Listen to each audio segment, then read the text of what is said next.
해설을 계속하기로 합시다. 앞에서 일과 하나 되어 최선을 다해 일한다, 혹은 내가 일이 되어 최선을 다해 일한다는 것은 이 일에서 내가 죽는다는 것을 의미하며, 일하되 조건 없는 사랑으로 성심성의를 다해 일을 마무리하여 더 이상 미련을 남기지 않는다는 것입니다. 만약 내 마음 내 생각으로 내가 모든 일을 주관하여 일하게 되면 살아서는 근심 걱정과 두려움이요 죽어서는 육도 윤회하는 업만 지을 뿐이므로 내 몸 마음이 주관하는 짓은 전혀 도움이 되지 않습니다. 사실 일평생 사업하고 들떠서 고생 해봐야 얼마 후 제가 될 것 외에는 아무것도 얻는 것은 없습니다. 나도 누구인지 모르는데 자식인들 어찌 나의 것이리요.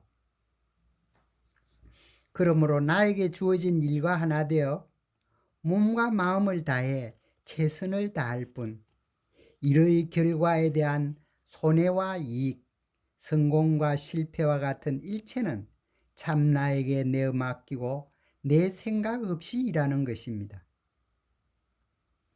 이 방편이 참나에 이르는 가장 빠른 길이요, 덤으로 이때 제일 좋은 결과가 얻어지는 것입니다. 예를 들면 피아노 콩쿠르에서 악보와 내가 하나 되어 최선을 다할 뿐, 그 결과에 대한 내 생각, 욕심이 전혀 없이 연주를 할 때, 그때 최선의 결과가 얻어지는 것입니다. 가족을 부양하고 일하는 것도 이와 다르지 않습니다.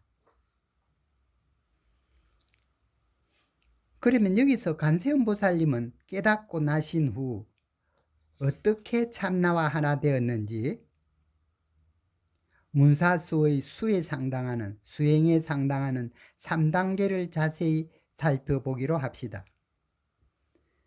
3단계는 다음과 같습니다.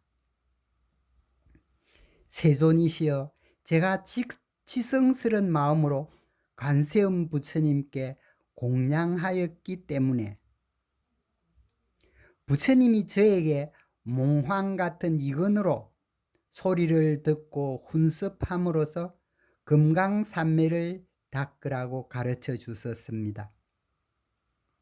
그리하여 저는 부처님이 갖추고 있는 것과 똑같은 자애의 힘을 닦아 얻었기 때문에 이 몸은 소위 30 이상의 응화신을 이루어 언제 어디서나 중생을 제도하기 위하여 인간 세상에 나타날 수 있게 되었습니다. 이까지입니다. 먼저 질문부터 하나 받아들이기로 하겠습니다. 질문 내용은 다음과 같습니다. 이치로부터 이미 상구보리 하와 중생을 모두 깨쳤는데 또 수행하여 정득하는 것이 필요합니까? 하는 질문입니다. 여기에 대한 해설은 다음과 같습니다. 생각, 곧 사유로서 얻어진 이치와 지혜로서는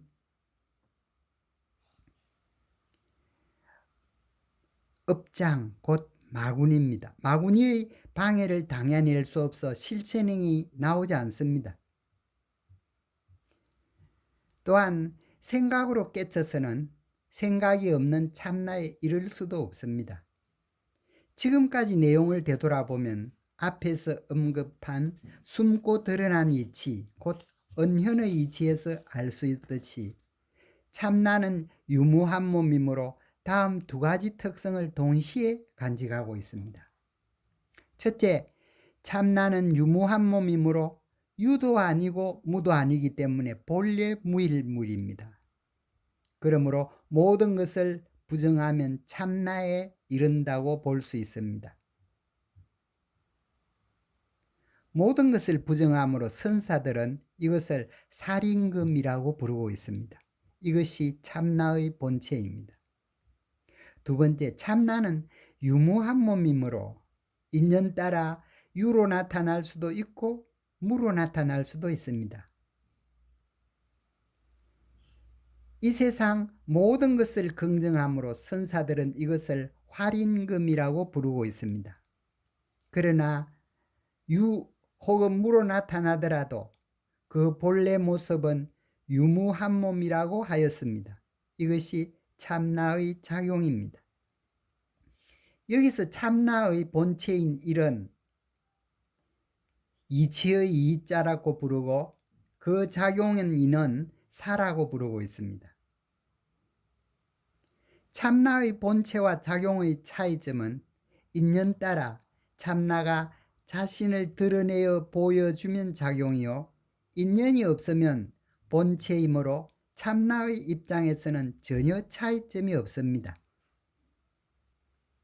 화엄경에서는 이것을 이사무의 법계라고 부르고 있습니다.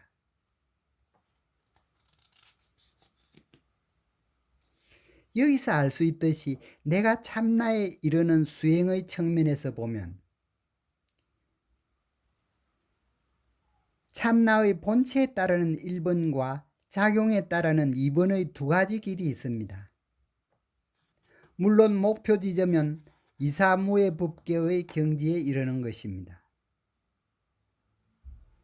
그러므로 1번에 따르는 수행자는, 즉 본체의 결과에 따르는 수행자는 이 세상 만유의 모습과 그 작용이 가짜라는 이치를 깨치고 난 후 참나의 본체인 절대무에 개합할 수 있도록 내 마음을 다스리는 수행을 하게 됩니다. 그러나 이 경우 내 마음을 다스려도 너엄경 7장에서 밝힌 바와 같이 내 마음을 의지할 곳이 없어서 엄청난 시련을 겪게 되므로 초인이 아니면 쉽게 참나에 이를 수 없게 됩니다. 너엄경의 관점에서 보면 깨달았다는 한 소식도 마구니의 한 경계뿐임을 간파할 수 있습니다. 특히 우리 중생의 입장에서는 수많은 생 동안 참나에서 빗나갔던 내 마음을 다스리려면 평생을 내 마음 다스리는 데다 소비해도 참나가 자비를 베풀어 주지 않는 한 참나에 이르는 것은 거의 불가능하다고 성자들이 전하고 있습니다. 예를 들어 나는 삶과 죽음을 넘어섰다.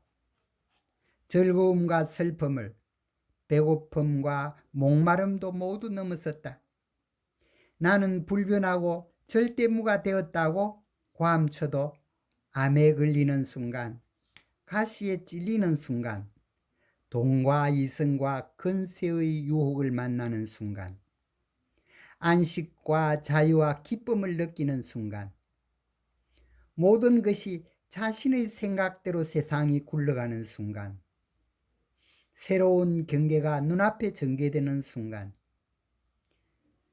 자신의 절대적인 존재를 잃고 돈과 자존심과 기쁨과 쾌락에 압도당해 버립니다.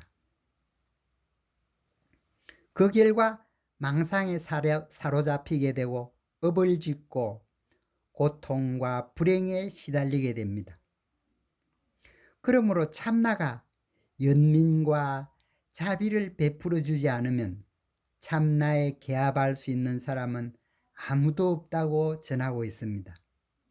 잠시 후 다시 진행하겠습니다. 감사합니다.